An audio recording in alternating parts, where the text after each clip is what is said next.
Hello, അസ്സലാമു അലൈക്കും. നമ്മളിവിടെ ഉണ്ടാക്കാൻ പോകുന്നത് ബീഫ് ബിരിയാണിയാണ്. അതിന് ആദ്യമായിട്ട് നമുക്ക് ഒരു ചീനച്ചട്ടി വെക്കാം. എന്നിട്ട് അതിലേക്ക് ആവശ്യമായ ഓയിൽ ഒഴിക്കുക. ഓയിൽ കുറച്ച് കൂടുതൽ ഒഴിക്കട്ടാ. എന്താണെന്ന് വിചാരിച്ചാൽ ഈ ഓയിൽ കൊണ്ട് തന്നെ നമുക്ക് മസാലകൾക്കും ഉപയോഗിക്കാം.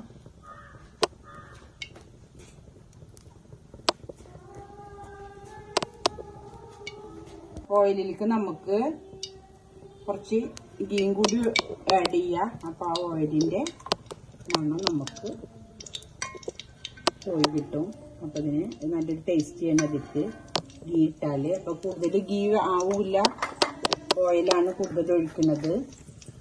എന്നിട്ട് നമുക്ക് അരിഞ്ഞു വെച്ചിരിക്കുന്ന സവാള ഇട്ടിട്ട് ഇതൊന്ന് പൊരിച്ച് കോരി എടുക്കണം. അതായത് ഒരു കിലോൺ ബീഫിൻ്റെ റെസിപ്പിയാണ് ഞാനിവിടെ കാണിക്കുന്നത്.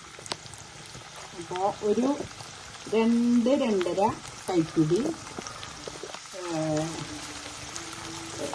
സവാളയാണ് നമ്മൾ പൊരിച്ച് കോരാനെടുക്കുന്നത്. ഏകദേശം ഒരു 300-350 ഗ്രാം ഉണ്ടാവും. ഞാൻ പറയുന്നത് കൈപ്പിടിയാണ് ഞാൻ പറയുന്നത് നമ്മുടെ.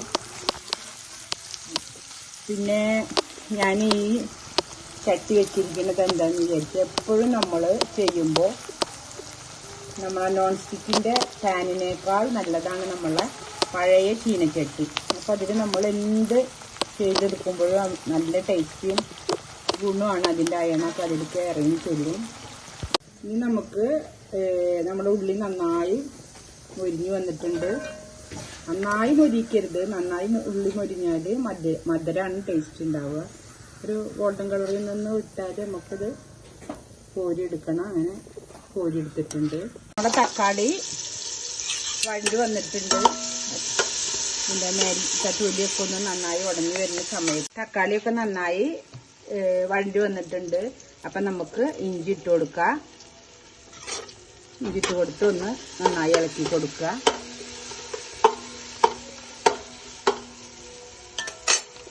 എന്നിട്ട് നമുക്ക് വെളുത്തുള്ളി ഇടാം. വെളുത്തുള്ളി നന്നായി പറയുമല്ലോ നമ്മൾ പച്ചമണം മാറുന്നത് വരെ ഇളക്കി കൊടുക്കണമെന്ന്. അല്ല, ഇതിൻ്റെ പച്ചമണമൊക്കെ ഒന്ന് നന്നായി മാറട്ടെ. നമുക്ക് പച്ചമുളക് എരിവിനുള്ള ആവശ്യത്തിന് ഉള്ള പച്ചമുളകും ചേർത്ത് നന്നായി ഇളക്കി കൊടുക്കുക. അപ്പോൾ നമ്മളെ എല്ലാതും ഒന്ന് ഇതിൻ്റെ പച്ചമണം മാറുന്നത് വരെ നമ്മൾ പിന്നെ ഇളക്കി കൊടുത്തിട്ടുണ്ട്. ഇനി അതിലേക്ക് കുറച്ചും കൂടി ഓയിൽ വേണമെങ്കിൽ ഒഴിച്ചു കൊടുക്കാം. ഞാൻ പൊരിച്ച് വെച്ച ഓയിൽ തന്നെയാണ് ഒഴിക്കുന്നത്. ഇനി നമുക്കിതിന് ആവശ്യമായ തൈര് ഒഴിച്ച്, കുറച്ച് കൂടുതൽ തൈര് ഒഴിക്കുന്നതാണ് നല്ലത്. തൈര് ഒഴിച്ചു കൊടുത്തിട്ടൊക്കെ ഒന്ന് ജോയിൻ്റ് ആയതിന് ശേഷം നമുക്ക് നമ്മളെ കഴുകി വെച്ച് ബീഫ് ഇതിലേക്ക് ആഡ് ചെയ്ത് കൊടുക്കാം. ബിരിയാണി വെക്ക് എപ്പോഴും എല്ലും അത് കുറച്ച് നെയ്യൊക്കെ ഉള്ള കഷ്ണങ്ങളാണ് നല്ലത്.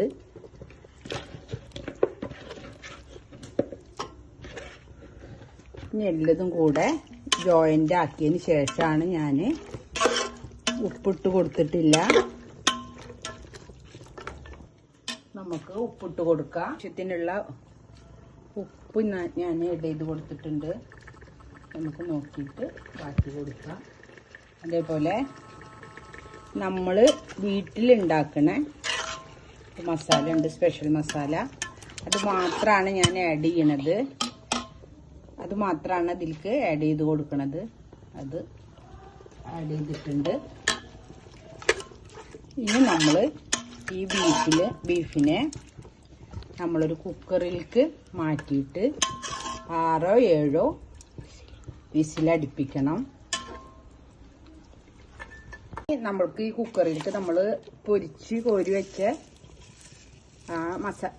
ഉള്ളി ഈ ബീഫിലേക്ക് ഇട്ട് കൊടുത്തിട്ട് കുക്കർ നമുക്ക് ഒരു 5-6 അടി അടിച്ചിട്ട് ബീഫിനെ നന്നായി വേവിച്ചെടുക്കണം. ഇനി നമ്മൾ റൈസ് ഉണ്ടാക്കാൻ വേണ്ടിയിട്ട് വെള്ളം വെച്ചിട്ടുണ്ട്. ഞാൻ നെയ്ച്ചോറ് ഉണ്ടാക്കിയിട്ടാണ് ബീഫ് ബിരിയാണി ഉണ്ടാക്കുന്നത്, അല്ലാതെ ഊറ്റിയെടുക്കല്ല. അപ്പോൾ അതിനായിട്ട് നമ്മൾ ഒരു അളവില് പാത്രത്തിൽ 1 കിലോ അരിയിലേക്ക് 2 ലിറ്റർ വെള്ളം, മനസ്സിലായില്ല? ഞാൻ വെള്ളം വെച്ചിട്ടുണ്ട്. ഒരു കിലോ അരിയിലേക്ക് 2 കിലോ വെള്ളം, അങ്ങനെയാണ് ഒരു പാത്രത്തിൽ അളന്നിട്ട് ഞാൻ കണക്കാക്കി എടുക്കുന്നത്. ഇതെല്ലാവർക്കും അറിയണത് തന്നെയാണ്, എന്നാലും ആദ്യമായിട്ട് വെക്കുന്നവർക്ക് വേണ്ടിയിട്ടാണ് ഇങ്ങനെ ഡീറ്റെയിൽ ആയി പറയണത്. അതിലേക്ക് നമുക്ക് പട്ട, പച്ചമുളക്, അതുപോലെ കുറച്ച് ഏലക്ക,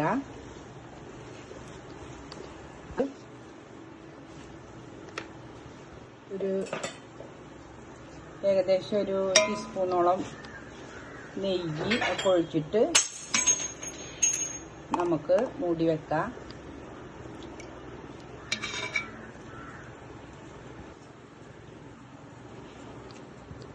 ദമ്മിനുള്ള കാര്യങ്ങൾ ശരിയാക്കാം. അതിന് ആദ്യമായിട്ട് നമ്മൾ നമ്മളെ ഓയില് പൊരിച്ച് വെച്ച ഓയിലിൻ്റെ ബാക്കി നമുക്ക് ഇതിലേക്ക് ഒഴിക്കാം. അതുപോലെ തന്നെ കുറച്ച് നെയ്യ് ഒഴിച്ചു കൊടുക്കാം.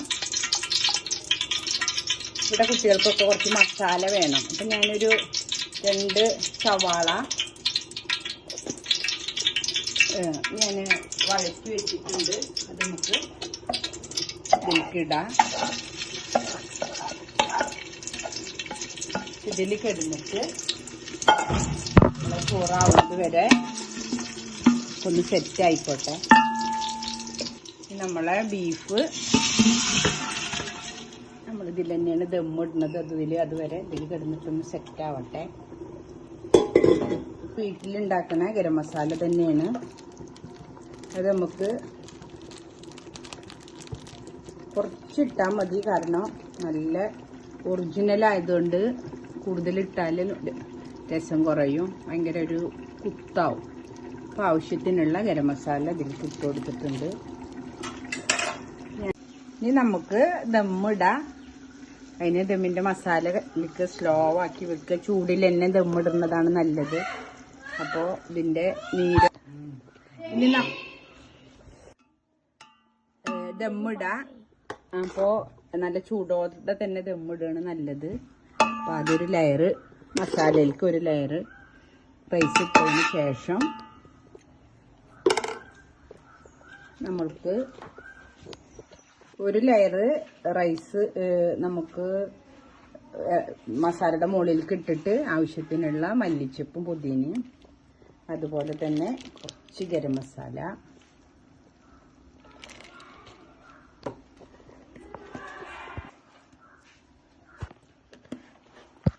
ഇനി വീണ്ടും ബാക്കിയുള്ള റൈസ് ഇട്ട് കൊടുത്തിട്ട് നമുക്കിത് സെറ്റാക്കാം. ഇനി നമുക്ക് ബാക്കിയുള്ള മല്ലിച്ചപ്പ് പുതിന അതുപോലെ തന്നെ ഇത്തിരി ഗരം മസാല കുറച്ച് നെയ്യ് ഒക്കെ ഇട്ടിട്ട് ദമ്മിട്ടിട്ട് വെച്ചിട്ട് ഒരു അരമണിക്കൂർ കഴിഞ്ഞാൽ ഒരു 10-15 മിനിറ്റ്. ദമ്മിൽ പ്രത്യേകം ശ്രദ്ധിക്കേണ്ടത്, ദമ്മിടുമ്പോൾ ആദ്യത്തിലെ ഒരു 2 മിനിറ്റ് നമ്മൾ നന്നായി തീ സ്ലോ ആക്കി വെക്കരുത്. അത് അടി പിടിക്കാതെ നോക്കും വേണം, മറന്നിട്ട് പോവരുത്. എന്നിട്ട് അതിന് ശേഷം നമുക്ക് സ്ലോവിൽ വെച്ചിട്ട് ഏകദേശം 15 മിനിറ്റോളം നമുക്ക് ദമ്മിലേക്ക് ഇടുന്നിട്ട് ബിരിയാണി പൊട്ടിക്കാം. ഒരു 15 മിനിറ്റ് കഴിഞ്ഞ് നമുക്ക് ബിരിയാണി പൊട്ടിക്കാം. അത് ചൂടോടെ സെർവ് ചെയ്യുക. ഈ ടേസ്റ്റി ബിരിയാണി എല്ലാവരും ട്രൈ ചെയ്ത് നോക്കണം. അസ്സലാമു അലൈക്കും. വീണ്ടും കാണാം അടുത്ത വീഡിയോ ആയി.